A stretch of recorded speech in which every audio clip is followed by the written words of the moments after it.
지금 러시아 전역이 발칵 뒤집혔습니다. 해외 거주 전사자 유족은 모든 국가 지원을 박탈한다. 러시아 정부가 초강경 조치를 발표했지만 오히려 역효과가 났습니다. 전쟁 과부들의 한국 탈출은 멈추지 않았습니다. 단 5분, 한 러시아 과부의 충격 인터뷰가 모든 것을 바꿔놓았습니다. 387일 동안 아무 의욕이 없었어요. 그런데 한국에서 대체 한국에서 무엇을 받기에 모든 것을 포기하는 걸까요? 지금 바로 공개합니다. 저는 스베틀라나 페트로바입니다. 38살이죠.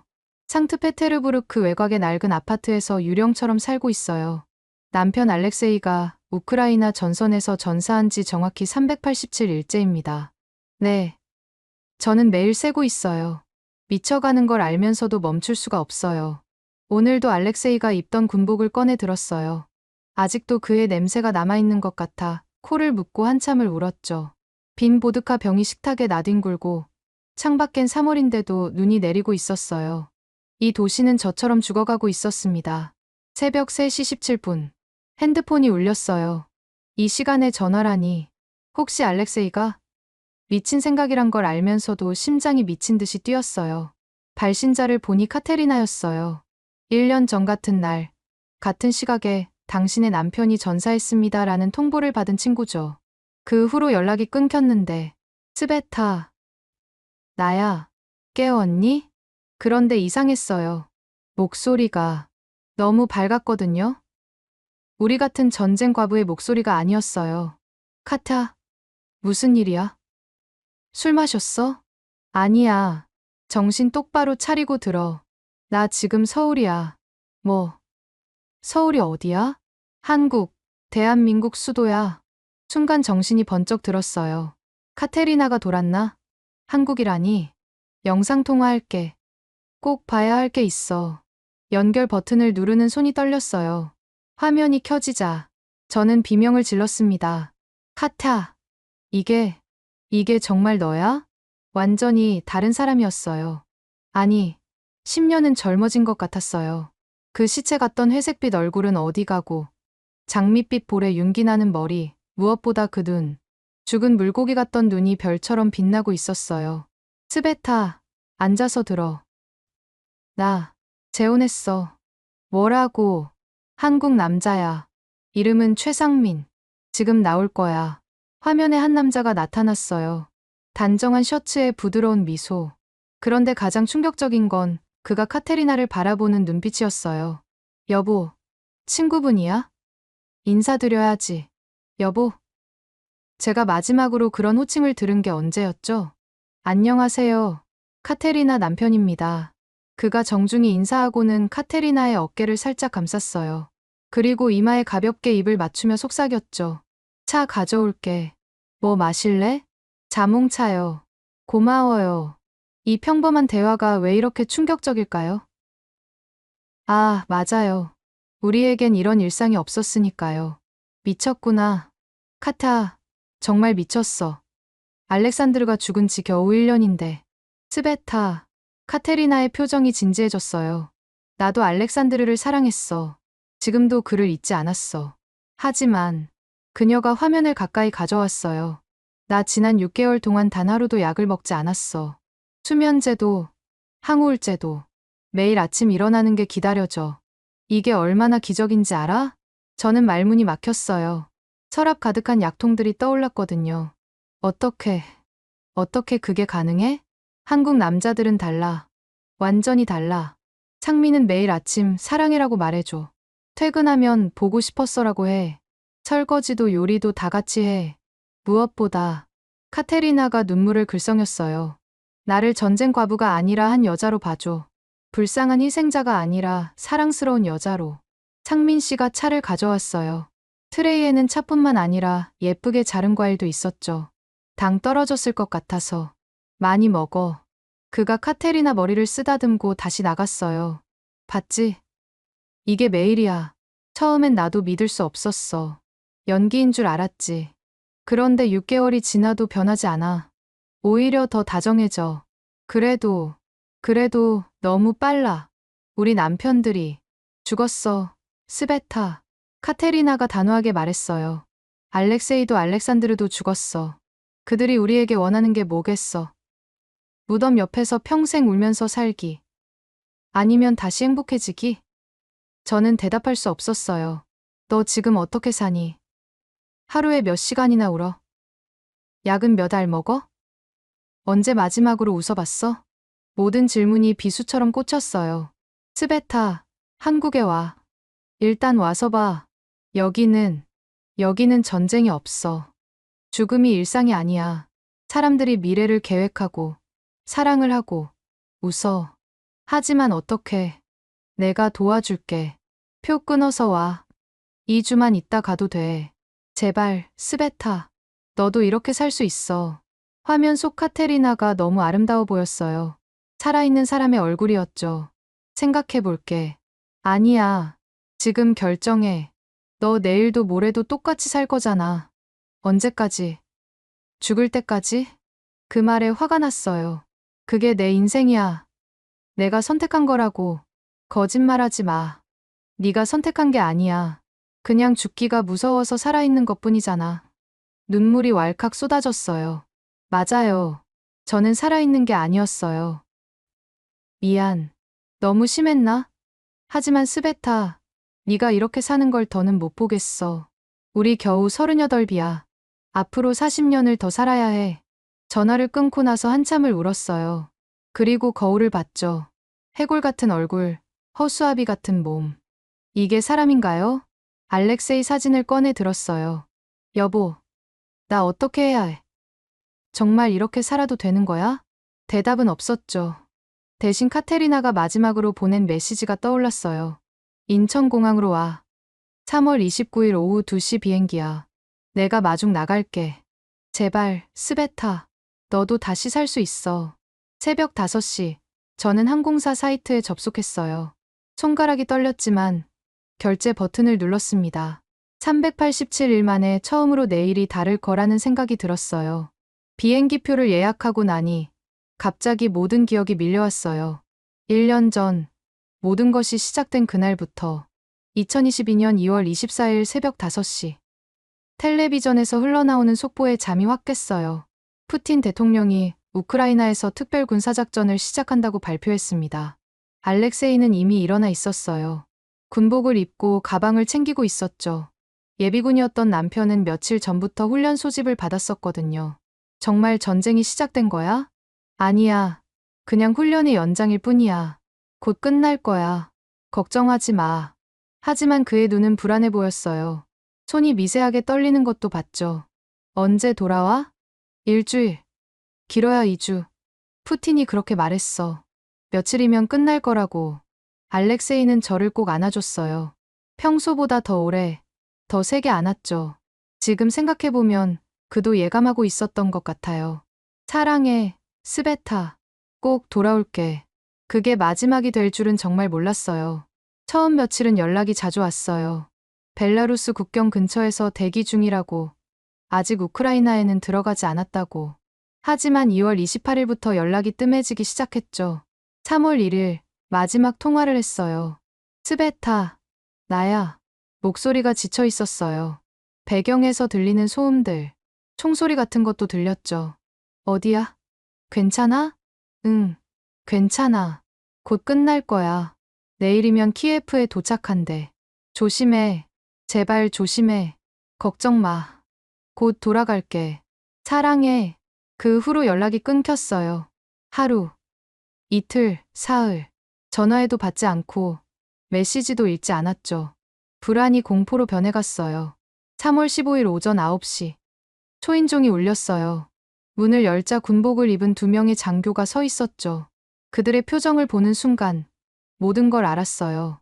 페트로바 스베틀라나 씨입니까? 네.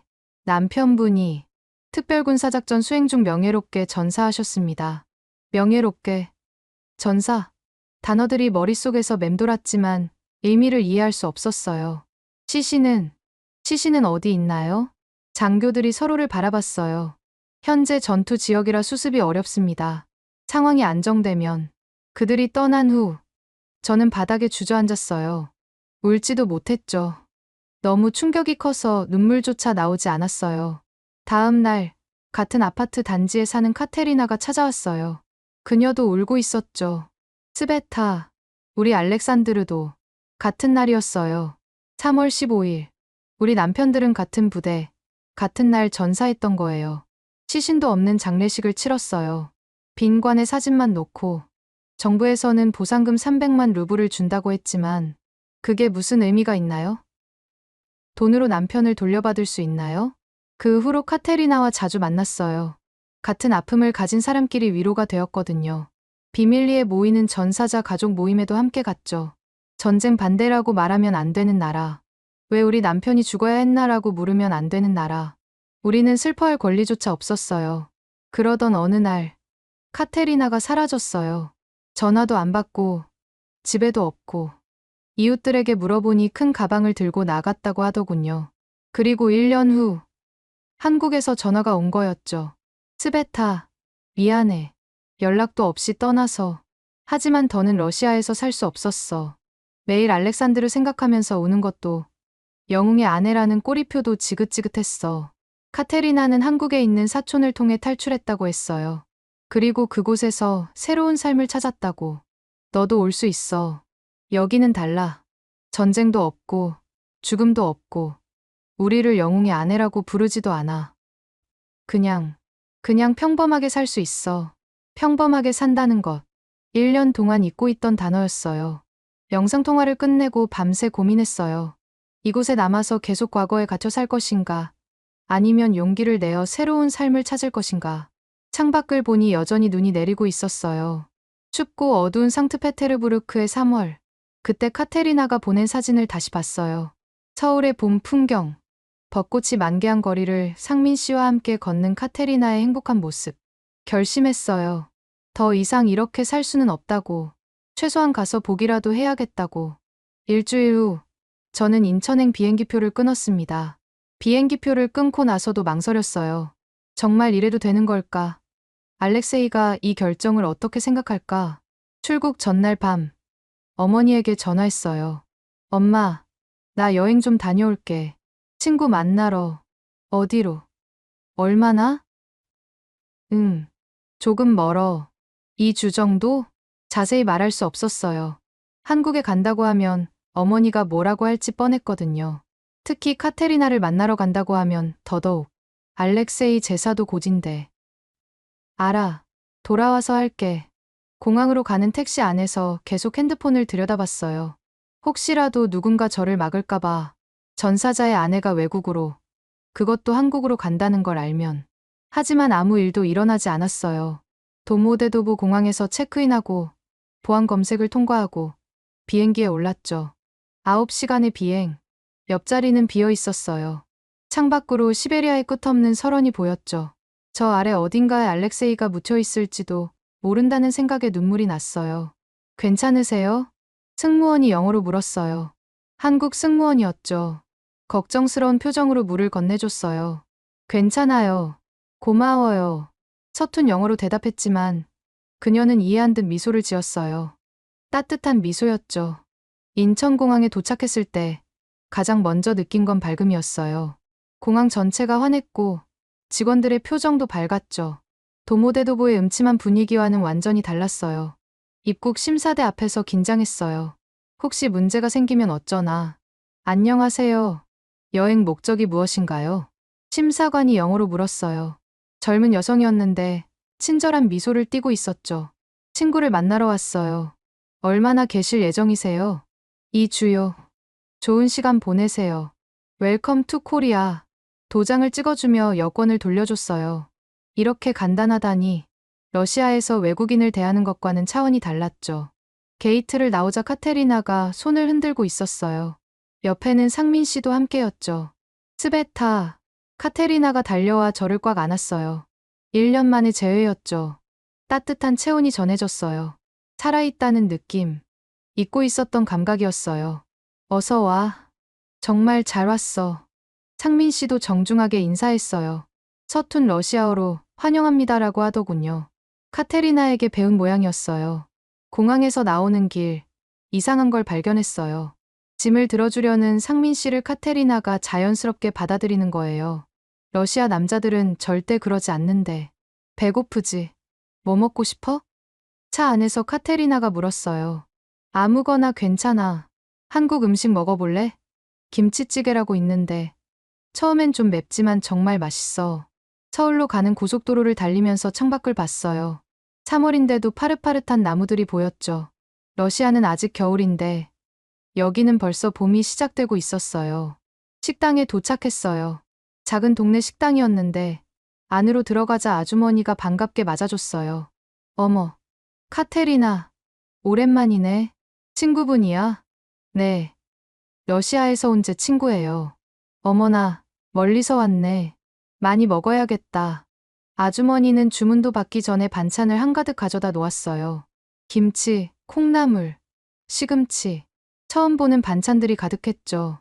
이게 다 서비스야? 제가 놀라서 물으니 카테리나가 웃었어요. 한국은 다 이래. 반찬은 기본이고 모자라면 더 달라고 해도 돼. 김치찌개가 나왔어요. 빨간 국물이 보글보글 끓고 있었죠. 냄새가 처음 맡아보는 냄새였어요. 자, 한번 먹어봐. 조심스럽게 한 숟가락 떠서 먹었어요. 맵다. 정말 매웠지만 이상하게 계속 먹고 싶어지는 맛이었어요. 맵지? 물 마셔. 상민 씨가 재빨리 물을 따라줬어요. 그리고 카테리나에게 뭐라고 했는데 카테리나가 통역해줬죠. 처음 먹는 사람한테는 너무 매운 것 같다고. 순두부찌개로 바꿔줄까 물어봐. 아니야. 괜찮아. 맛있어. 정말 맛있었어요. 매웠지만 속이 뜨끈해지면서 무언가 풀리는 느낌이었죠. 1년 동안 제대로 된 따뜻한 음식을 먹어본 적이 없었거든요. 이모, 공기밥 하나 더 주세요. 카테리나가 밥을 더 시켰어요. 많이 먹어. 살도 좀 쪄야 해. 너무 말랐어. 아주머니가 와서 제 어깨를 톡톡 치며 말했어요. 아이고, 얼마나 고생했어. 많이 먹어. 우리나라 음식 먹고 살 좀 찌워야겠네. 처음 보는 사람인데 이렇게 따뜻하게 대해주다니. 눈물이 날 뻔했어요. 식사를 마치고 계산할 때 상민 씨가 지갑을 꺼냈어요. 카테리나가 막으려 했지만 상민 씨가 웃으며 말했죠. 카테리나가 통역해줬어요. 스베타 씨는 우리의 손님이니까 제가 내는 게 당연하다고. 한국에서는 손님을 잘 대접하는 게 중요하대. 밖으로 나오니 해가 따뜻했어요. 3월의 서울은 상트페테르부르크의 5월 같았죠. 어때? 김치찌개? 맛있었어. 정말 특별한 맛이야. 그치? 나도 처음엔 너무 매워서 못 먹었는데 지금은 이게 없으면 못 살아. 차를 타고 카테리나의 집으로 가면서 거리를 구경했어요. 사람들의 표정이 밝았고 거리도 활기가 넘쳤죠. 전쟁의 그림자는 어디에도 없었어요. 여기 사람들은 모르는 사람한테도 친절해. 길 물어보면 직접 데려다 주기도 하고 식당에서는 서비스도 많이 주고. 이게 한국의 정이래. 정. 처음 듣는 단어였지만 왠지 따뜻한 느낌이 들었어요. 카테리나의 아파트에 도착했을 때 저는 작은 희망을 품기 시작했어요. 어쩌면, 정말 어쩌면 저도 이곳에서 새로운 시작을 할 수 있을지도. 카테리나의 집에서 이틀을 보낸 후 그녀가 특별한 곳에 데려가겠다고 했어요. 오늘은 너에게 꼭 소개하고 싶은 사람들이 있어. 이태원으로 향하는 지하철 안에서 카테리나가 설명했어요. 우리 같은 사람들이야. 전쟁으로 남편을 잃고 한국에 온 여자들. 한 달에 한 번씩 모여. 가슴이 두근거렸어요. 같은 아픔을 가진 사람들을 만난다는 게 위로가 될지 아니면 더 아플지 알 수 없었거든요. 골목길 안쪽에 작은 러시아 카페. 모스크바의 밤이라는 간판이 보였어요. 안으로 들어가니 익숙한 러시아어가 들렸죠. 카타, 왔구나. 한 여성이 카테리나를 반갑게 맞았어요. 30대 초반으로 보였는데 눈가에 깊은 주름이 있었죠. 아픔의 흔적이었을 거예요. 얘들아, 소개할게. 내 친구 스베틀라나야. 어제 러시아에서 왔어. 카페 한쪽에 모여있던 여성들이 저를 바라봤어요. 5명이었는데 나이는 다양했지만 눈빛은 비슷했죠. 상실을 경험한 사람들의 눈. 어서 와요. 나는 율리아예요. 작년 6월에 왔어요. 마리나예요. 8개월 됐고요. 올가예요. 하나둘씩 자기소개를 했어요. 공통점은 하나였죠. 모두 전쟁으로 남편을 잃었고 러시아를 떠나 한국에 왔다는 것. 차 마실래요? 여기 러시아 차 있어요. 주인 아저씨가 사모바르에서 차를 따라줬어요. 고향의 향기가 났죠. 처음엔 다들 이래요. 뭐부터 물어봐야 할지 모르겠죠. 율리아가 먼저 말을 꺼냈어요. 전 29의 과부가 됐어요. 남편은 28이었고 결혼한 지 2년 만이었죠. 목소리가 담담했어요. 이미 수없이 되뇌어서 무뎌진 듯했죠. 시신은 찾았어요? 제가 물으니 그녀가 고개를 저었어요. 행방불명이래요. 아직도 어디선가 살아있을 거라고. 가끔 그런 꿈을 꿔요. 다들 비슷한 이야기를 했어요. 갑작스러운 징집, 짧은 이별, 그리고 영원한 침묵. 러시아에서는 우리를 영웅의 아내라고 부르죠. 하지만 전 영웅의 아내가 되고 싶지 않았어요. 그냥 평범한 아내이고 싶었어요. 마리나가 말했어요. 맞아요. 매일 위로한다면서 찾아오는 관계자들, 보상금 얘기만 하는 사람들. 지긋지긋했어요. 그래서 떠났어요. 더는 견딜 수 없었거든요. 올가가 덧붙였어요. 한국은 어때요? 정말 다른가요? 제가 물으니 다들 미소를 지었어요. 여기선 아무도 우리를 특별하게 보지 않아요. 그냥 평범한 외국인이죠. 전쟁. 여기 사람들은 우리가 왜 이렇게 아파하는지 이해해요. 한국도 전쟁을 겪었으니까. 무엇보다 여기선 웃어도 돼요. 러시아에서는 남편 잃은 여자가 웃으면 이상하게 봤잖아요. 정말 그랬어요. 전사자의 아내는 평생 슬퍼해야 한다는 무언의 압박이 있었죠. 전 재혼했어요. 율리아가 갑자기 말했어요. 테이블이 조용해졌죠. 한국 남자예요. 병원에서 만났어요. 제가 우울증 치료받으러 갔거든요. 어땠어요? 처음엔 죄책감이 들었어요. 남편을 배신하는 것 같아서. 하지만 그녀가 잠시 말을 멈췄어요. 그 사람이 그랬어요. 죽은 사람을 위해 산 사람이 죽어서는 안 된다고. 제 남편도 제가 행복하길 원했을 거라고. 한국 남자들은 정말 달라요? 제가 물으니 다들 고개를 끄덕였어요. 전혀 달라요. 일단 가족을 정말 소중히 여겨요. 맞아요. 그리고 표현을 잘해요. 사랑한다. 고맙다. 이런 말을 자주 하죠. 집안일도 당연히 나눠서 해요. 러시아 남자들처럼 소파에 앉아서 텔레비전만 보지 않아요. 마리나가 웃으며 말했어요. 제 남자친구는 요리를 더 잘해요. 매일 도시락을 싸주는데 동료들이 부러워한대요. 무엇보다 우리의 아픔을 이해해요. 재촉하지 않고 기다려줘요. 올가가 덧붙였어요. 그리고 한국의 정이라는 게 있어요. 처음엔 이해하기 어려웠는데 카테리나가 설명하기 시작했어요. 정은 어떻게 설명하지? 그냥 사람 사이의 따뜻한 마음. 가족이 아니어도 가족처럼 대하는 거? 맞아요.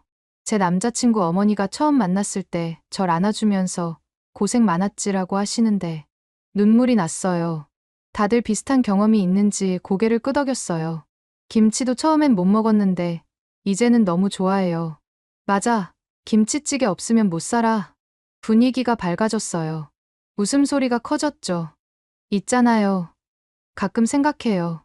우리가 여기 온 게 운명 같다고. 율리아가 진지하게 말했어요. 전쟁이 우리에게서 사랑하는 사람을 빼앗았지만 그 때문에 우리가 여기로 왔고 새로운 삶을 찾았잖아요. 맞아요. 러시아에 있었다면 평생 과부로 살았을 거예요. 여기선 다시 시작할 수 있어요. 나이도 상관없고 과거도 상관없어요. 제가 물었어요. 후회하지 않아요? 고향을 떠난 거? 잠시 침묵이 흘렀어요. 가끔 그리워요. 가족들도 보고 싶고. 하지만 마리나가 말했어요. 돌아가면 다시 그 지옥으로 돌아가는 거잖아요. 전쟁은 계속되고 우리는 영원히 영웅의 아내로 살아야 하고 여기가 이제 우리 집이에요. 올가가 단호하게 말했어요. 카페를 나올 때쯤 율리아가 제 손을 잡았어요. 스베타, 두려워하지 마세요. 우리도 다 그랬어요. 하지만 여기서는 정말 다시 시작할 수 있어요. 한국 사람들의 정이 뭔지 곧 알게 될 거예요. 집으로 돌아가는 길, 카테리나가 물었어요. 어때? 만나보니? 신기해. 다들 밝아 보여. 시간이 지나면 너도 그렇게 될 거야.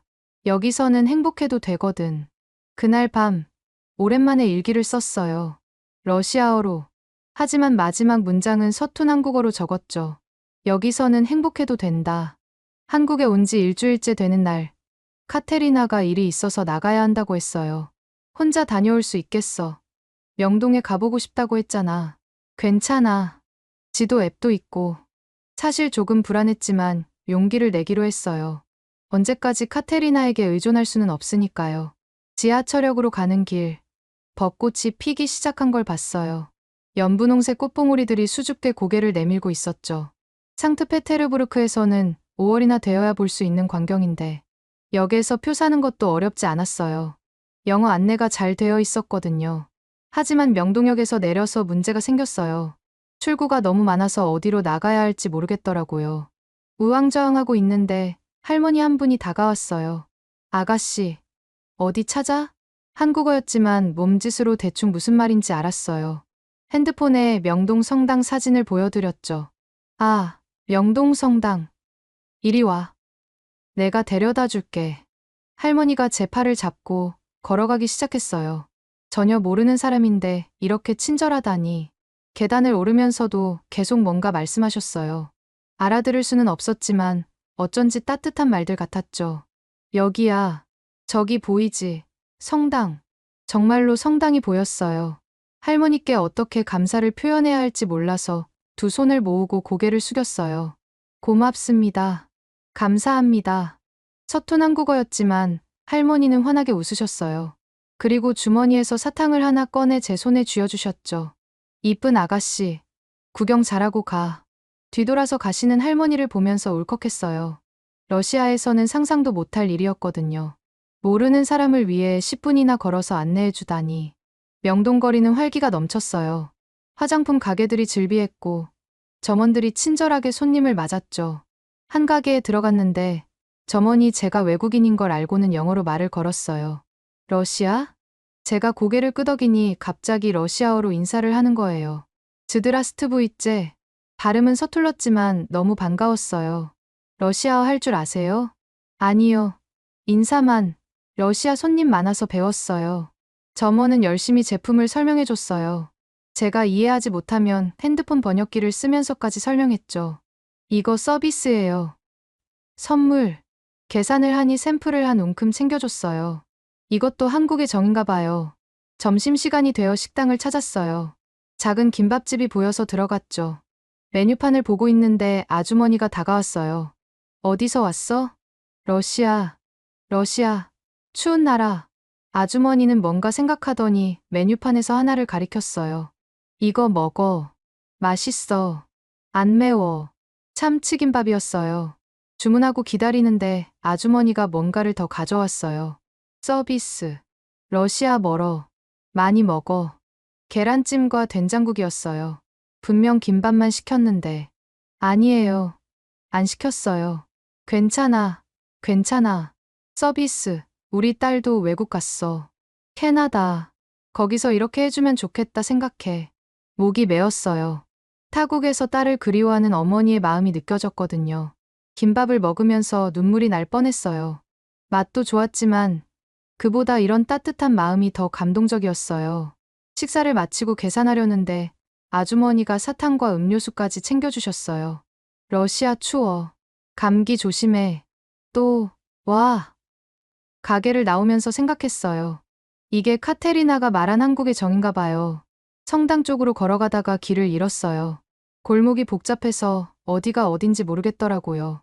한 카페 앞에서 지도를 보고 있는데 젊은 여자분이 다가왔어요. 도와드릴까요? 영어였어요. 명동 성당. 어디? 아, 이쪽으로 가시면 돼요. 같이 가실래요? 저도 그쪽으로 가거든요. 정말 그쪽으로 가는 건지는 모르겠지만 그녀는 저를 성당 입구까지 데려다 줬어요. 여기에요. 좋은 시간 보내세요. 감사합니다. 노 프라블럼. 즐거운 여행 되세요. 성당에 들어가서 잠시 앉아 있었어요. 종교는 없지만 그냥 조용히 있고 싶었거든요. 신이시여, 알렉세이는 편안한가요? 저는 이제 행복해도 되나요? 마음속으로 물었지만 대답은 없었죠. 하지만 이상하게 마음이 편안해졌어요. 성당을 나와 다시 거리를 걸었어요. 액세서리 가게에서 구경하고 있는데 주인 아저씨가 거울을 들어주며 이것저것 떼어봐 주셨어요. 이거 어때? 예뻐. 별로 살 생각은 없었는데 너무 열심히 추천해 주셔서 미안할 정도였어요. 비싸요. 에이, 깎아줄게. 러시아? 멀리서 왔네. 특별히 싸게. 결국 귀걸이 하나를 샀는데 정가의 절반도 안 받으셨어요. 이거 하나 더, 똑같은 귀걸이를 하나 더 주셨어요. 친구 줘. 선물. 저녁 무렵 카테리나에게 돌아왔을 때 저는 양손 가득 선물을 들고 있었어요. 사탕, 음료수, 화장품 샘플, 귀걸이. 우와, 쇼핑 많이 했네? 아니야, 다 받은 거야. 공짜로. 카테리나가 웃었어요. 그게 한국이야. 특히 외국인한테는 더 잘해줘. 어려운 타국 생활하는 걸 이해하거든. 정말 신기해. 러시아에서는. 알아. 러시아에서는 모르는 사람한테 이렇게 친절하지 않지. 그날 밤 일기에 썼어요. 오늘 한국의 정을 만났다. 할머니의 정, 점원의 정, 아주머니의 정, 그리고 낯선 이들의 정. 차갑게 얼어있던 내 마음이 조금씩 녹는 것 같다. 그리고 처음으로 한국어로 한 문장을 더 썼어요. 한국, 따뜻한 나라. 맞춤법이 맞는지는 모르겠지만 제 마음을 표현하기에는 충분했어요. 이런 나라라면, 이런 사람들이 사는 곳이라면 저도 다시 시작할 수 있을 것 같았어요. 상처받은 마음을 안고도 다시 행복해질 수 있을 것 같았어요. 창밖을 보니 별이 빛나고 있었어요. 서울의 밤하늘에도 별이 있다는 걸 처음 알았죠. 러시아에서는 하늘을 올려다본 적이 언제였던가요? 알렉세이가 떠난 후로는 한 번도 없었던 것 같아요. 내일은 어떤 정을 만나게 될까요? 처음으로 내일이 기다려졌어요. 한국에서의 둘째 주가 시작됐어요. 카테리나와 상민의 집에서 지내면서 그들의 일상을 가까이서 볼 수 있었죠. 아침 7시, 상민이 먼저 일어났어요. 발소리를 죽이며 부엌으로 가는 모습을 봤죠. 커피를 내리는 소리, 토스트 굽는 냄새가 집안에 퍼졌어요. 카타, 일어나. 아침 준비됐어. 상민이 카테리나를 깨우는 소리가 들렸어요. 부드러운 목소리였죠. 식탁에는 토스트와 스크램블 에그, 과일이 예쁘게 차려져 있었어요. 러시아 남자들이 아침을 차려주는 걸 본 적이 있나요? 저는 없었어요. 좋은 아침. 스베타. 카테리나가 나오면서 인사했어요. 상민이 그녀의 이마에 가볍게 키스했죠. 오늘도 예뻐. 아침부터 무슨 소리야. 카테리나가 수줍게 웃었지만 싫지 않은 표정이었어요. 스베타 씨도 드세요. 많이 준비했어요. 상민이 서툰 러시아어로 말했어요. 발음은 이상했지만 노력하는 게 보였죠. 아침을 먹으면서 두 사람을 관찰했어요. 상민은 카테리나의 컵에 커피가 비면 바로 채워줬고, 카테리나가 좋아하는 잼을 알아서 토스트에 발라줬죠. 오늘 일찍 들어올 수 있어? 응. 6시쯤. 왜? 저녁에 스베타랑 같이 삼겹살 먹으러 가려고. 좋지. 우리 단골집 갈까? 평범한 대화였지만 놀라웠어요. 알렉세이는 저녁 약속을 제가 정하면 항상 귀찮아했거든요. 꼭 나가서 먹어야 해. 가 입버릇이었죠. 상민이 출근 준비를 하는데 카테리나가 넥타이를 메어줬어요. 오늘 중요한 미팅 있다고 했지. 잘 될 거야. 당신이 메어준 넥타이니까 행운이 따를 거야. 오글거려. 카테리나가 웃었지만 얼굴이 빨개졌어요. 현관에서 상민이 구두를 신으면서도 카테리나와 대화를 이어갔어요. 퇴근길에 뭐 사올까? 아니야. 그냥 와. 당신이 오는 게 제일 좋은 선물이야. 이런 일상적인 대화가 왜 이렇게 달콤하게 들리는지. 상민이 나간 후 카테리나와 차를 마셨어요. 매일 저래? 응. 하루도 빠짐없이. 처음엔 나도 어색했어. 피곤하지 않아? 뭐가? 매일 아침마다 사랑 표현하고, 키스하고. 카테리나가 진지한 표정을 지었어요. 스베타, 이게 정상이야. 우리가 러시아에서 비정상적인 관계에 익숙했던 거야. 맞는 말이었어요. 우리는 사랑 없는 결혼 생활에 너무 익숙해져 있었죠. 상민은 하루도 빠짐없이 사랑한다고 말해. 아침에 눈 뜨면, 자기 전에, 심지어 문자로도. 질리지 않아? 오히려 안 하면 불안해. 무슨 일 있나 싶어서. 오후에 카테리나가 장을 보러 가자고 했어요. 동네 마트는 걸어서 5분 거리였죠. 저녁에 뭐 해 먹을까? 러시아 음식 해줄까? 상민 씨도 러시아 음식 좋아해? 응. 특히 보르시를 좋아해. 비트 구하기 어려운데도 맛있다고 먹어줘. 마트에서 장을 보는데 카테리나의 전화가 울렸어요. 상민이었죠. 응, 마트야.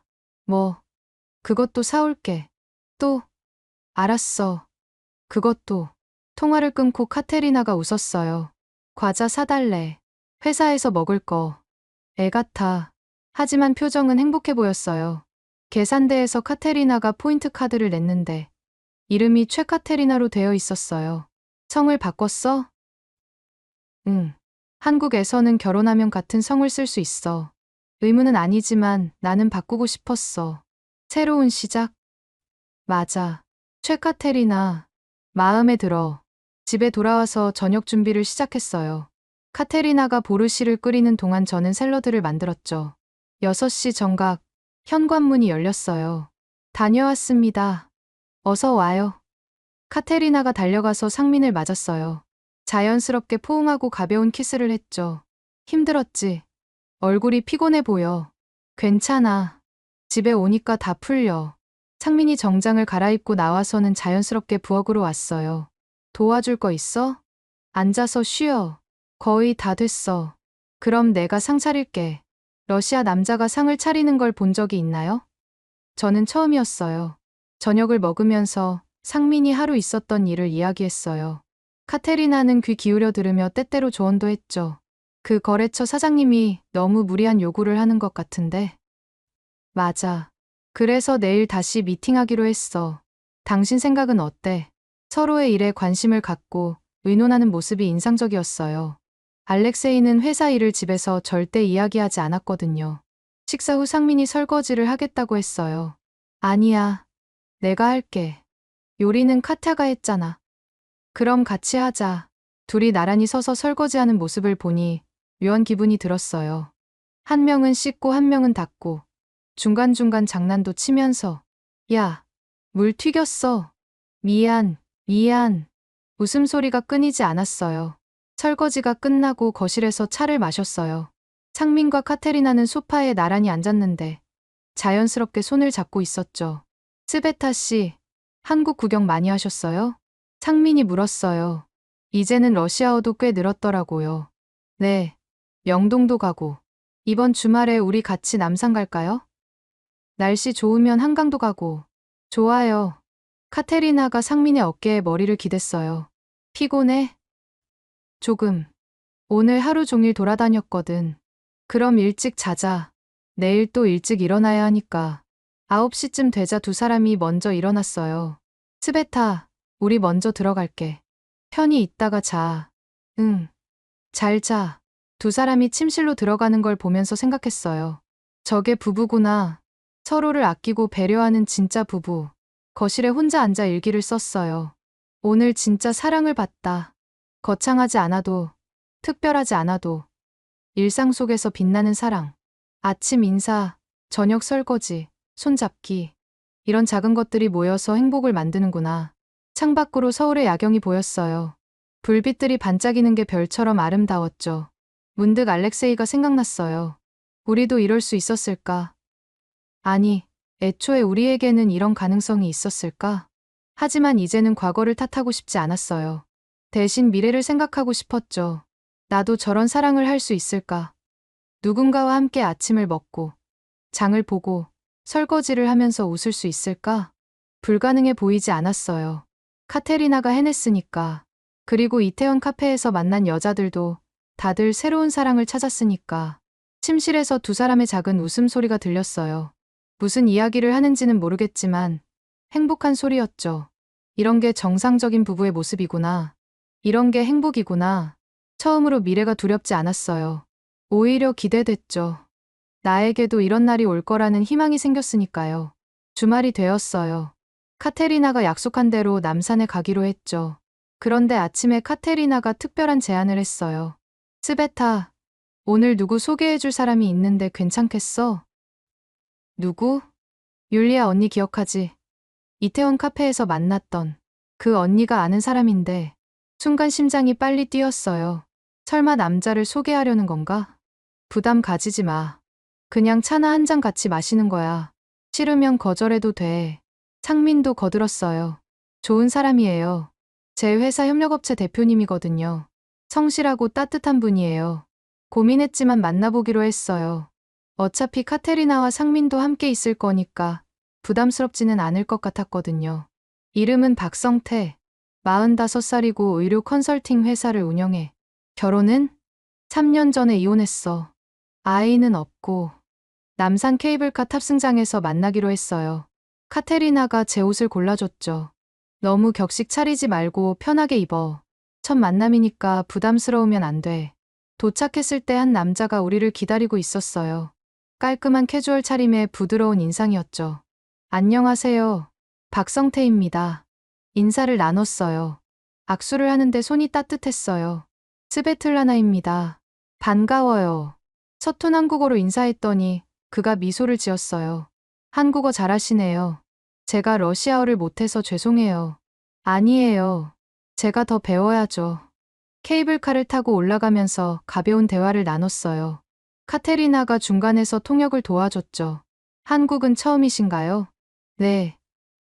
2주 정도 됐어요. 어떠세요? 마음에 드세요? 네. 사람들이 따뜻해요. 평범한 대화였지만 편안했어요. 성태 씨는 압박감을 주지 않았거든요.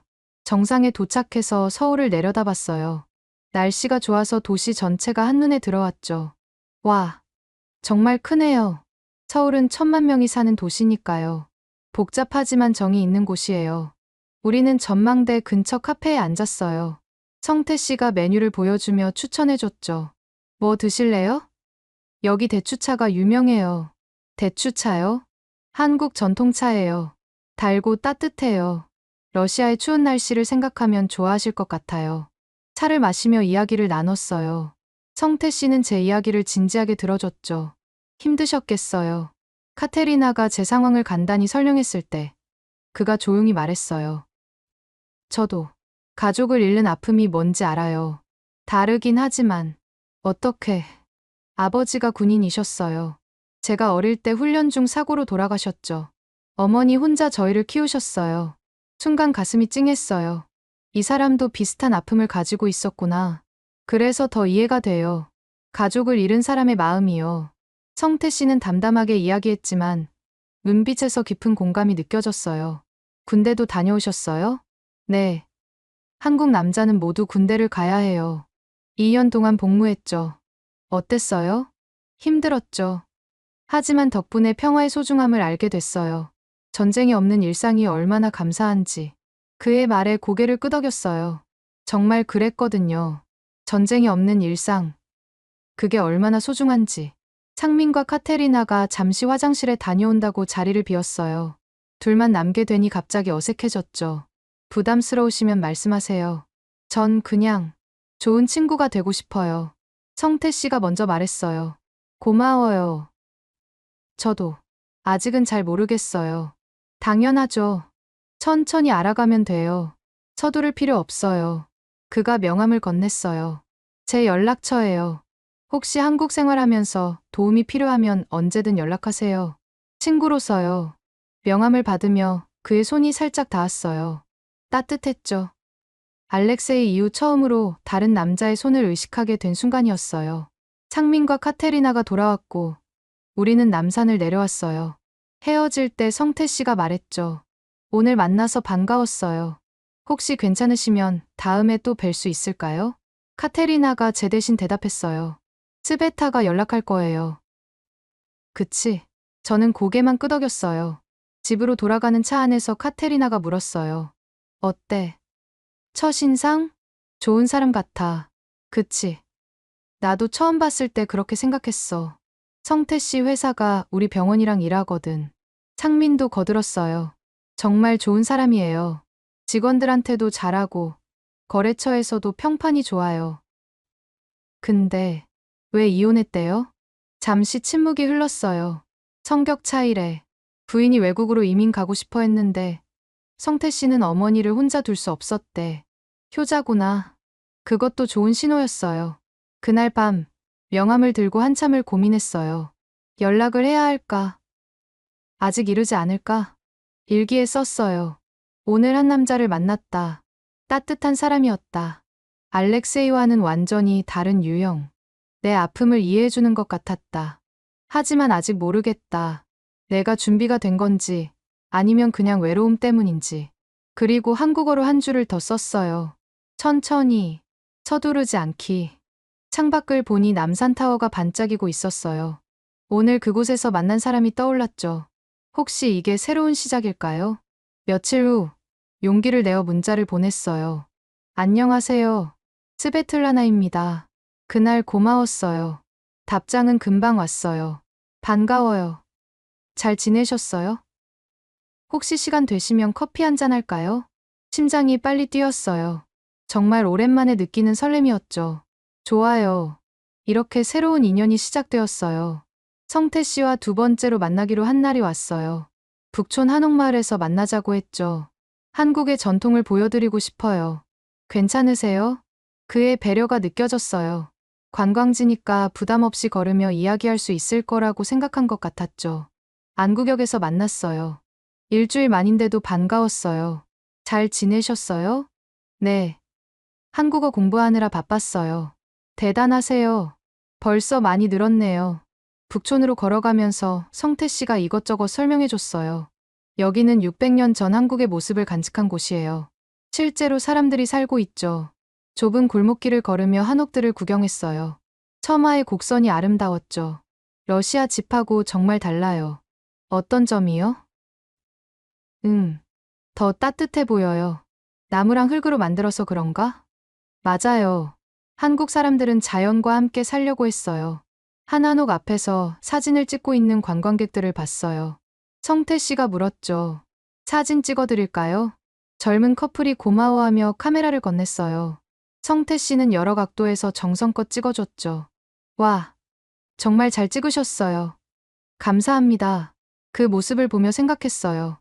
작은 친절도 아끼지 않는 사람이구나. 저희도 찍을까요? 성태 씨가 제안했어요. 아, 네. 처음으로 함께 사진을 찍었어요. 어색했지만 나쁘지 않았죠. 전통찻집에 들어갔어요. 고즈넉한 분위기가 마음을 편안하게 했죠. 뭐 드실래요? 지난번 대추차가 맛있었어요. 그럼 오늘은 다른 거 드셔보세요. 오미자차 어때요? 차를 기다리며 이야기를 나눴어요. 성태 씨는 왜 의료 컨설팅을 하세요? 아버지가 돌아가신 후 어머니가 아프셨어요. 병원을 자주 다니면서 의료 시스템에 관심을 갖게 됐죠. 어머니는 지금 건강하세요. 혼자 사시지만 정정하시죠. 매주 찾아뵙고 있어요. 정말 효자였어요. 한국에서는 이게 특별한 일이 아닐지도 모르지만 제게는 인상적이었죠. 스베틀라나 씨는 가족이 어머니가 계세요. 러시아에 아직 제가 여기 있는 걸 자세히 모르세요. 보고 싶으시겠어요. 네. 잠시 침묵이 흘렀어요. 성태 씨가 조심스럽게 말했죠. 힘든 선택이었겠어요. 고향을 떠나는 거. 네. 하지만 더 이상 그곳에 있을 수 없었어요. 이해해요. 때로는 떠나는 것도 용기니까요. 차가 나왔어요. 오미자차는 새콤달콤했죠. 맛이 특이해요. 5가지 맛이 난다고 해서 오미자예요. 인생도 그렇죠. 여러 맛이 섞여 있어요. 철학적인 사람이네요. 겉모습과 달리 깊이가 있었어요. 찻집을 나와 다시 걸었어요. 한복 대여점을 지나는데 성태 씨가 물었죠. 한복 입어보실래요? 저 외국인인데. 외국인도 많이 입어요. 예쁠 것 같은데. 망설였지만 호기심이 생겼어요. 가게에 들어가니 형형색색의 한복이 걸려 있었죠. 이 색깔이 잘 어울리실 것 같아요. 점원이 하늘색 저고리와 분홍색 치마를 골라줬어요. 한복을 입고 나오니 성태 씨가 감탄했어요. 정말 잘 어울리세요. 한국 사람 같아요. 정말요? 거울을 보니 낯선 내가 있었어요. 하지만 싫지 않았죠. 사진 찍어드릴게요. 성태 씨가 열심히 사진을 찍어줬어요. 어색해하는 저를 편하게 해주려고 농담도 했죠. 자, 김치. 아니다. 러시아 사람이니까. 보드카? 웃음이 터졌어요. 긴장이 풀리면서 자연스러운 표정이 나왔죠. 다시 한복을 갈아입고 나오는데 아쉬웠어요. 재미있었어요. 고마워요. 다음에는 전통 혼례 체험도 있어요. 아, 이건 너무 부담스럽나. 성태 씨가 당황하며 말을 멈췄어요. 얼굴이 빨개진 게 귀여웠죠. 해가 지기 시작했어요. 북촌의 야경도 아름다웠죠. 배고프지 않으세요? 조금. 근처에 맛있는 곳 알아요. 한정식인데 부담스럽지 않은 곳이에요. 작은 한정식집이었어요. 단아한 분위기가 마음에 들었죠. 음식이 하나씩 나왔어요. 성태 씨가 젓가락질을 가르쳐 줬죠. 너무 힘주지 마세요. 편하게. 이렇게. 그의 손이 제 손에 살짝 닿았어요. 순간 전기가 통하는 것 같았죠. 아, 죄송해요. 아니에요. 고마워요. 식사를 하며 더 깊은 이야기를 나눴어요. 한국 생활이 힘들지 않으세요? 힘들 때도 있어요. 하지만 여기가 좋아요. 왜요? 사람들이 따뜻해요. 그리고 과거에 갇혀있지 않아도 되니까요. 성태 씨가 고개를 끄덕였어요. 맞아요. 과거는 과거일 뿐이죠. 중요한 건 지금이에요. 식사를 마치고 밖으로 나왔어요. 버스 정류장까지 걸으면서 성태 씨가 말했죠. 오늘 즐거웠어요. 다음에 또 만날 수 있을까요? 네. 좋아요. 제가 너무 서두르는 것 같으면 말씀해 주세요. 전 스베틀라나 씨가 편안했으면 좋겠어요. 진심이 느껴졌어요. 압박하지 않으면서도 마음을 표현하는 방식이 좋았죠. 버스를 타고 집으로 돌아오면서 오늘을 되돌아봤어요. 편안하고 즐거운 시간이었죠. 집에 도착하니 카테리나가 기다리고 있었어요. 어땠어? 재미있었어? 응, 좋았어. 성태 씨 정말 좋은 사람이지? 응, 따뜻한 사람 같아. 그날 밤 성태 씨에게서 메시지가 왔어요. 오늘 고마웠어요. 한복 사진 보내드릴게요. 정말 예쁘세요. 편안한 밤 되세요. 사진을 보니 내가 웃고 있었어요. 정말 오랜만에 본 진짜 웃음이었죠. 일기에 썼어요. 오늘 행복했다. 단순한 즐거움이 아니라 마음이 편안한 행복. 성태 씨와 있으면 과거의 아픔이 조금씩 옅어지는 것 같다. 이게 사랑의 시작일까? 아직 모르겠다. 하지만 두렵지 않다. 오히려 설렌다. 창밖을 보니 별이 유난히 밝았어요. 서울에도 이렇게 별이 잘 보이는 날이 있구나. 알렉세이도 저 별 중 하나가 되었을까요? 그렇다면 지금의 제 모습을 어떻게 볼까요? 아마 기뻐할 거예요. 제가 다시 웃을 수 있게 되었으니까요. 한국에 온 지 한 달이 되어갔어요. 이제 진지하게 미래를 생각해야 할 때였죠. 여행 비자로는 오래 있을 수 없었으니까요. 카테리나가 조언해줬어요. 일단 한국어부터 제대로 배워야 해. 세종학당에 등록하는 게 어때? 세종학당? 정부에서 운영하는 한국어 교육기관이야. 외국인들이 많이 다녀. 수료하면 비자 연장도 도움이 돼. 그렇게 세종학당에 등록했어요. 레벨 테스트를 받고 초급 2반에 배정됐죠. 첫 수업 날, 교실에는 다양한 국적의 학생들이 있었어요. 베트남, 중국, 몽골, 그리고 놀랍게도 러시아 사람도 2명 더 있었죠. 안녕하세요. 저는 김선영입니다. 여러분의 한국어 선생님이에요. 젊고 활기찬 선생님이었어요. 자, 한 명씩 자기소개해 볼까요? 차례가 돌아왔어요. 저는 스베틀라나입니다. 러시아에서 왔어요. 한국. 좋아요. 잘했어요. 스베틀라나 씨는 발음이 정확해요. 칭찬을 받으니 기분이 좋았어요. 쉬는 시간에 러시아 여성들과 이야기를 나눴어요. 저는 블라디보스토크에서 왔어요. 간호사예요. 저는 모스크바요. 아직 일 안 해요. 저도 구직 중이에요. 한국어 먼저 배우려고요. 비슷한 처지의 사람들을 만나니 위로가 됐어요. 수업은 재미있었어요. 단순히 문법만 배우는 게 아니라 한국 문화도 함께 배웠죠. 오늘은 높임말을 배워볼게요. 한국은 나이와 관계를 중요하게 생각해요. 러시아어도 높임말이 있지만 한국어는 더 복잡했어요. 하지만 이런 것들이 한국 사회를 이해하는 데 도움이 됐죠. 점심시간에는 학교 근처 김밥집에서 같은 반 친구들과 밥을 먹었어요. 김밥 정말 맛있어. 중국에서 온 리리가 감탄했어요. 싸고 맛있어. 학생한테 최고. 몽골에서 온 블루르도 동의했죠. 이렇게 다양한 나라 사람들과 한국어로 대화하는 게 신기했어요. 서툴지만 서로를 이해하려고 노력했죠. 오후 수업에서는 한국 노래를 배웠어요. 곰 3마리라는 동요예요. 쉬우니까 따라 불러보세요. 유치했지만 재미있었어요. 다들 웃으면서 따라 불렀죠. 수업이 끝나고 성태 씨에게서 메시지가 왔어요. 수업 어땠어요? 힘들지 않았어요? 재미있었어요. 노래도 배웠어요. 무슨 노래요? 곰 3마리 크크. 아, 그거 저도 어릴 때 불렀어요. 다음에 들려주세요. 이런 소소한 대화가 일상이 되어갔어요. 집에 돌아와서 숙제를 했어요. 일기 쓰기 과제였죠. 오늘 나는 세종학당에 갔습니다. 새로운 친구들을 만났습니다. 한국어는 어렵지만 재미있습니다. 선생님은 친절합니다. 내일도 학교에 가고 싶습니다. 간단한 문장들이었지만 뿌듯했어요. 카테리나가 제 일기를 보더니 감탄했어요. 벌써 이렇게 쓸 수 있어? 대단한데. 아직 아기 수준이야. 그래도 발전이 빨라. 금방 늘 거야. 일주일 후 선생님이 특별한 제안을 했어요. 다음 주에 문화체험이 있어요. 김치 만들기예요. 참여하실 분? 다들 손을 들었어요. 저도 망설임 없이 참여 신청을 했죠. 김치 만들기 체험장은 학교 근처였어요. 앞치마를 두르고 준비를 했죠. 김치는 한국의 영혼이에요. 집집마다 맛이 달라요. 강사님이 설명하면서 시범을 보였어요. 배추에 양념을 이렇게 발라주세요. 정성이 중요해요. 빨간 양념을 배추에 바르는 게 처음엔 어색했어요. 하지만 옆에서 도와주는 아주머니들 덕분에 금방 익숙해졌죠. 아이고, 러시아에서 왔어? 추운 나라. 김치 먹으면 몸 따뜻해져. 많이 먹어. 또 한국의 정을 만났어요. 제가 만든 김치를 통에 담으면서 뿌듯했어요. 이거 집에 가져가서 먹어보세요. 일주일 후가 제일 맛있어요. 집에 돌아와서 카테리나와 상민에게 자랑했어요. 내가 만든 김치야. 진짜. 맛보자. 상민이 한 점 먹어보더니 엄지를 들었어요. 초보치고 정말 잘했어요. 맛있어요. 과장이 섞인 칭찬이었겠지만 기분이 좋았어요.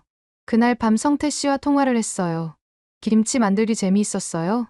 네. 생각보다 어렵지 않았어요. 다음엔 제가 김치찌개 끓이는 법 알려드릴게요. 직접 만든 김치로요. 정말요?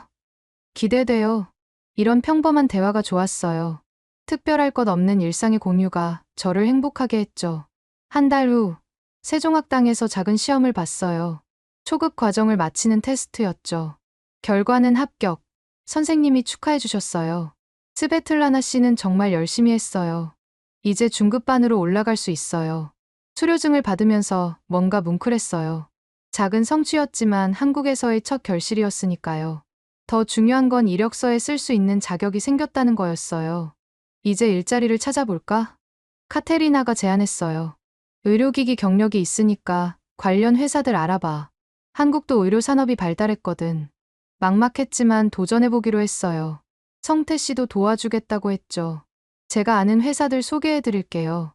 러시아어 가능한 직원 찾는 곳도 있어요. 이렇게 조금씩 한국에서의 기반을 만들어가고 있었어요. 어느 날 수업에서 꿈에 대해 이야기하는 시간이 있었어요. 여러분의 꿈은 뭐예요? 순서가 돌아왔을 때 저는 이렇게 말했어요. 저의 꿈은 한국에서 새로운 인생을 사는 것입니다. 그리고 다시 행복해지는 것입니다. 서툰 한국어였지만 진심을 담았어요. 선생님이 따뜻하게 웃으며 말했죠.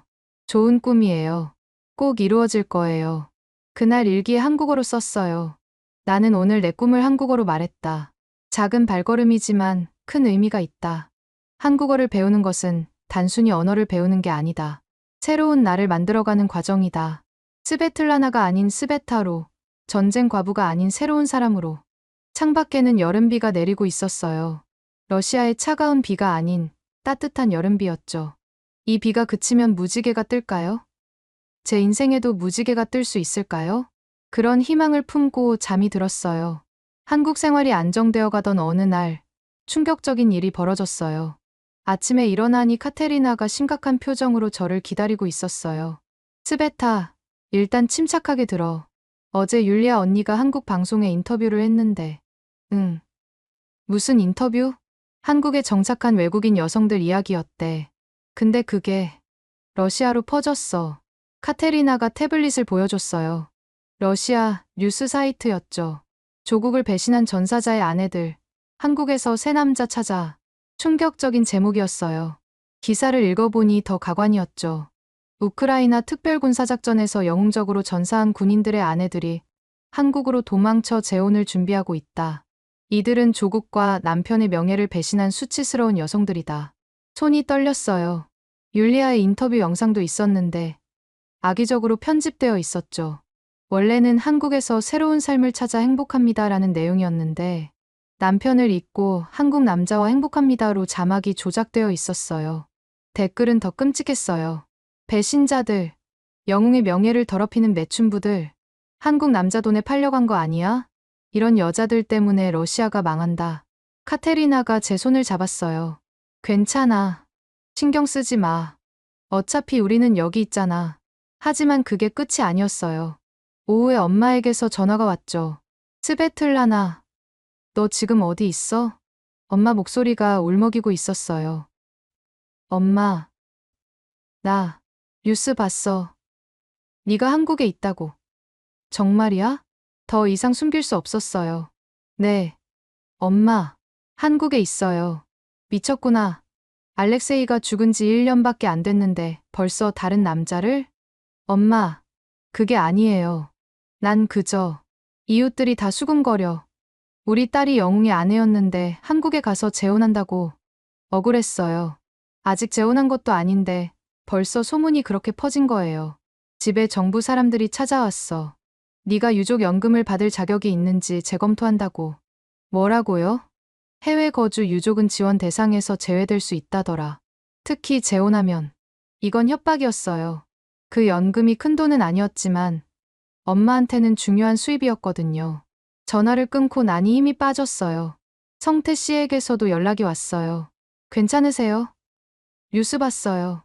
러시아어는 모르지만 분위기가. 괜찮아요. 익숙해요. 거짓말이었어요. 전혀 괜찮지 않았죠. 그날 저녁, 이태원 카페에 모였어요. 율리아는 울고 있었죠. 미안해요. 다 내 잘못이에요. 인터뷰하지 말았어야 했는데. 언니 잘못 아니에요. 한국 방송에서는 좋은 내용이었잖아요. 마리나가 위로했어요. 이렇게 될 줄 알았어. 러시아는 우리를 놓아주지 않아. 올가가 씁쓸하게 말했죠. 그때 카페 주인 아저씨가 다가왔어요. 무슨 일 있어요? 다들 표정이. 카테리나가 간단히 설명했더니 아저씨가 화를 냈어요. 에이, 그런 나쁜 놈들. 여기는 한국이야. 아무도 여러분을 욕하지 못해. 따뜻한 위로였지만 현실은 달랐어요. 며칠 후, 더 충격적인 일이 일어났어요. 러시아 국영방송에서 특집 토크쇼를 했는데 주제가 조국을 배신한 전사자 아내들이었어요. 패널들이 나와서 우리를 비난했죠. 이 여자들은 영웅의 명예를 더럽혔습니다. 국가가 준 보상금을 들고 도망간 거 아닙니까? 한국 정부와 무슨 거래를 한 건 아닐까요? 음모론까지 나왔어요. 하지만 가장 충격적인 건 정부 관계자의 발언이었어요. 해외 거주 유족에 대한 지원 정책을 재검토하고 있습니다. 특히 재혼한 경우나 재혼 의사가 있는 경우는 지원 대상에서 제외될 수 있습니다. 이건 명백한 협박이었어요. 러시아로 돌아오지 않으면 모든 지원을 끊겠다는. 카테리나가 격분했어요. 미친 놈들. 남편을 전쟁터에 보내 죽게 만들고는 이제 와서 우리를 협박해? 하지만 우리가 할 수 있는 건 없었어요. 성태 씨가 걱정스러운 목소리로 전화했어요. 정말 괜찮으세요? 너무 힘드시면. 아니에요. 정말 괜찮아요. 어차피 예상했던 일이에요. 그래도 혹시 도움이 필요하면 말씀하세요. 고마웠어요. 이런 상황에서도 제 곁에 있어주는 사람이 있다는 게. 그날 밤 결심했어요. 더 이상 러시아의 협박에 흔들리지 않겠다고. 일기에 썼어요. 러시아는 나를 놓아주지 않으려 한다. 하지만 나는 이미 결정했다. 과거에 묶여 살지 않겠다고. 연금이 끊겨도 욕을 먹어도 상관없다. 내 인생은 내가 선택한다. 그리고 엄마에게 편지를 썼어요. 엄마, 미안해요. 하지만 저는 여기서 새 삶을 시작하고 싶어요. 연금이 끊기면 제가 돈을 보내드릴게요. 언젠가 엄마도 이해해 주실 거라 믿어요. 편지를 붙이면서 눈물이 났어요. 하지만 후회는 없었죠. 며칠 후 한국 언론에서도 이 사태를 다뤘어요. 러시아, 한국 거주 전쟁 과부들에게 압박, 인권 침해 논란. 한국 여론은 우리 편이었어요. 전쟁으로 남편을 잃은 여성들이 새 삶을 찾는 게 뭐가 잘못인가? 러시아 정부의 협박은 명백한 인권 침해다. 이런 댓글들을 보면서 위로받았어요. 성태 씨가 만나자고 했어요. 이런 때일수록 혼자 있으면 안 돼요. 같이 있어요. 그의 품이 따뜻했어요. 아무 말 없이 그저 안아주는 것만으로도 큰 위로가 됐죠. 고마워요. 정말. 스베타 씨는 잘못한 게 없어요. 행복을 찾는 게 죄는 아니잖아요. 맞아요. 행복을 찾는 게 죄는 아니죠. 러시아는 우리를 협박하고 있지만 이미 돌이킬 수 없는 강을 건넜어요. 이제 정말로 한국이 제 나라가 되어가고 있었어요. 러시아의 협박이 있은 지 몇 달이 지났어요. 예상대로 유족 연금은 중단됐지만 저는 이미 새로운 삶을 시작하고 있었죠. 서울대병원 의료기기팀에 지원했던 게 합격했어요. 러시아어 구사 능력과 의료기기 경력을 인정받았죠. 축하해요. 스베타 씨라면 잘할 거라고 믿었어요. 성태 씨가 축하 꽃다발을 들고 왔어요. 고마워요. 사실 떨어질까봐 걱정했어요. 실력이 있는데 왜요? 자신감 가지세요. 첫 출근 날, 긴장했지만 동료들이 따뜻하게 맞아줬어요. 러시아에서 오셨어요? 우와, 대단하다. 한국어 정말 잘하시네요. 얼마나 배우셨어요? 러시아어 통역 때문에 고생했는데 정말 다행이에요. 팀장님도 친절했어요. 처음엔 적응이 어려울 수 있어요. 천천히 배우면서 하세요. 일은 익숙했어요. 러시아에서 하던 일과 비슷했거든요. 다만 한국의 업무 문화가 달라서 배울 게 많았죠. 회식이라는 게 있어요. 다 같이 저녁 먹으면서 친해지는 거예요. 동료 지연 씨가 설명해 줬어요. 첫 회식 날 삼겹살집에 갔어요. 스베타 씨, 소주 드실 수 있어요? 보드카보다 약하죠? 다들 웃었어요. 러시아 사람들 술 세다던데 진짜예요. 사람마다 달라요. 저는 약해요. 분위기가 좋았어요. 러시아 회사와 달리 위계질서가 엄격하지 않았죠. 팀장님도 편하게 농담하고 웃었어요. 스베타 씨, 한국 생활 힘들지 않아요? 처음엔 힘들었는데 이제 괜찮아요. 한국이 좋아요. 가족은 러시아에? 네. 엄마가 계세요. 보고 싶겠다. 명절 때 고향 못 가면 서운하죠. 따뜻한 위로였어요. 성태 씨와의 관계도 깊어져 갔어요. 이번 주말에 우리 어머니 만나러 갈래요? 갑작스러운 제안에 놀랐어요. 어머니를? 네. 제가 스베타 씨 이야기 많이 했거든요. 만나고 싶어 하세요. 떨렸지만 용기를 냈어요. 성태 씨 어머니는 따뜻한 분이었어요. 어서 와요. 멀리서 왔다고 들었어요. 안녕하세요. 스베틀라나입니다. 아이고, 고생 많았겠네. 타국에서 혼자. 어머니는 제 손을 잡고 토닥여 주셨어요. 앞으로 자주 놀러 와요. 외롭지 않게. 눈물이 날 뻔했어요. 친엄마도 저를 이해하지 못하는데 처음 만난 분이 이렇게 따뜻하게 대해주시다니. 점심을 먹으면서 어머니가 물으셨어요. 러시아 음식이 그립지 않아요? 가끔 그리워요. 보르시나 펠메니. 그럼 다음에 같이 만들어 먹어요. 나도 배우고 싶어. 정말 좋은 분이었어요. 성태 씨가 왜 이렇게 따뜻한 사람인지 알 것 같았죠. 집으로 돌아오는 길에 성태 씨가 말했어요. 어머니가 스베타 씨 정말 마음에 들어 하세요. 저도 어머니가 좋아요. 따뜻하세요. 스베타 씨. 성태 씨가 차를 세우고 진지하게 말했어요. 저와 결혼해 주실래요? 갑작스러웠지만 사실 기다리고 있었던 말이었어요. 저 아직 상처가 알아요. 서두르지 않을게요. 하지만 제 마음은 확실해요. 스베타 씨와 평생 함께하고 싶어요. 눈물이 났어요. 저도 성태 씨와 함께하고 싶어요. 그가 제 손에 반지를 끼워줬어요. 이제 정말 한국이 집이 되는 거예요. 크리스마스가 다가왔어요. 러시아와 달리 한국의 크리스마스는 연인들의 날이라고 했죠. 회사에서도 크리스마스 파티를 했어요. 스베타 씨, 러시아 크리스마스는 언제예요? 1월 7일이에요. 정교회라서 달라요. 그럼 2번 축하할 수 있겠네요. 모두가 축하해줬어요. 제가 약혼했다는 소식에 다들 기뻐했죠. 와, 국제결혼이네요. 신랑분 멋있어요? 예쁜 아기 낳을 거예요. 이런 축하를 받으면서 정말 한국 사람이 된 것 같았어요. 크리스마스 이브, 성태 씨와 명동성당에 갔어요. 여기가 우리 처음 만난 곳 근처죠? 맞아요. 그때는 이렇게 될 줄 몰랐어요. 후회 안 해요. 전혀요. 오히려 감사해요. 성당의 종소리를 들으며 기도했어요. 알렉세이, 나 이제 행복해도 되죠? 당신도 내가 행복하길 원할 거라 믿어요. 그리고 한국어로도 기도했어요. 하나님, 이 새로운 삶을 주셔서 감사합니다. 집으로 돌아와 일기를 썼어요. 오늘로 나는 정말 새 사람이 되었다. 전쟁 과부 스베틀라나가 아닌 행복한 여자 스베타로. 러시아가 아닌 한국을 선택한 것을 후회하지 않는다. 여기서 만난 사랑과 정이 나를 살렸으니까. 창밖에는 한 방문이 내리고 있었어요. 하지만 마음은 따뜻했죠. 한국의 정이, 사랑이 저를 녹여줬으니까요. 곧 봄이 오면 결혼식을 올릴 거예요.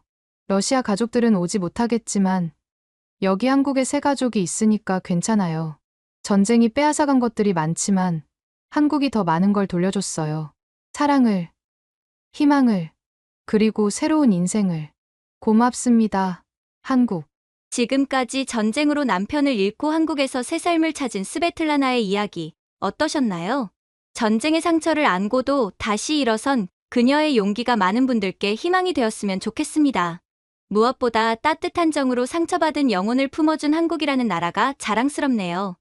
이런 감동적인 이야기를 더 많은 분들이 알 수 있도록 공유 부탁드립니다. 전쟁으로 고통받는 모든 이들에게 희망의 메시지가 전해지길 바라며 구독과 좋아요도 잊지 마세요. 다음에도 더 감동적인 이야기로 찾아뵙겠습니다.